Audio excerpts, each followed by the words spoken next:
Yes, but that is what's always bothered me about Forrest Gump. The movie I thought was very good. It had very dark elements to it. Yes, there was a lot of death in the movie. He lost a lot of people that he actually loved and cared about. But the darkest element I always felt from the first time I watched Forrest Gump was the relationship he had with Jenny. And how Forrest was always there for her, but how in the end he actually got the worst of Jenny. He didn't actually get the best of Jenny when they were both young adults and both at the prime of their life. And for me, that is the saddest element in Forrest Gump. Yes, I know I've made videos about this before, but this is a modern one because the first ones were bad for some reason. And here's a clip I used last year using Family Guy making the same point. Hi, Forrest.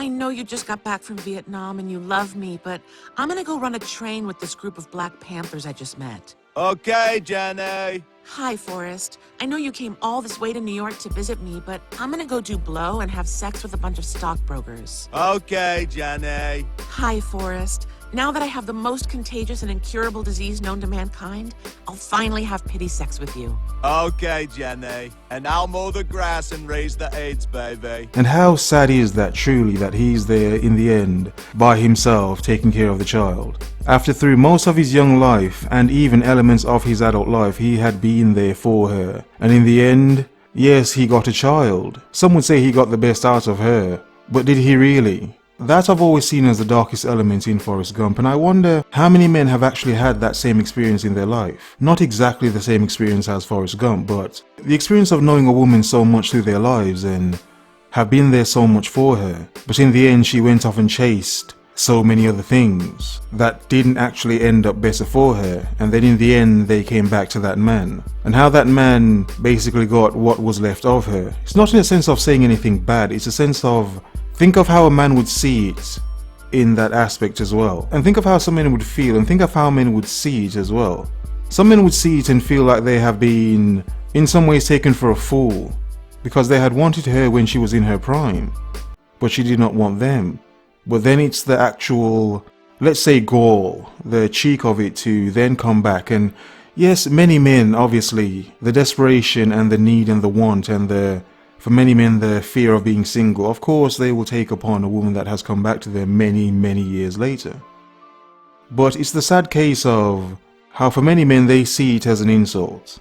And for the few men that do see it as an insult, it's the fact of feeling that they were not seen as being good enough at that time. They were not good enough then, but why are they good enough now? The sort of thing. And more than likely a lot of these men would have advanced themselves in their lives, had actually built a life for themselves. So they would feel that, of course, you're not interested in me, you are interested in what I have.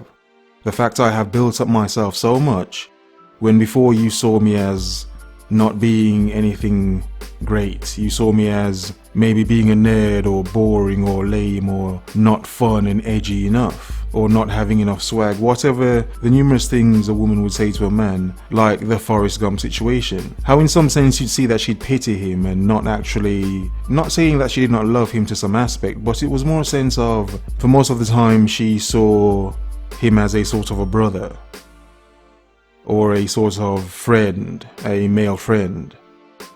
And in the end she sort of pitied him, thus she gave herself to him in some sort of pitying sort of way. So 'tis this I've always seen as the sad and dark element of Forrest Gump, and also a truth that I believe many men go through every single day. But always remember and never forget, 'tis very easy for a desperate man to take the pity that is being given to him and shown to him, but many times those situations can lead you into a place you wish you had never gone. Because to respect yourself you would ask the question, why was I not good enough then, and why am I now? It's a sense of observing, to be focused, and to remember.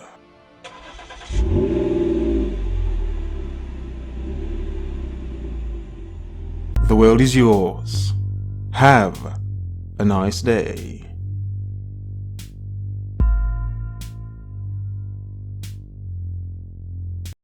Hello. So I'm currently recording some more videos or editing some more videos, but there are some next to my head right here for you to watch in the meantime.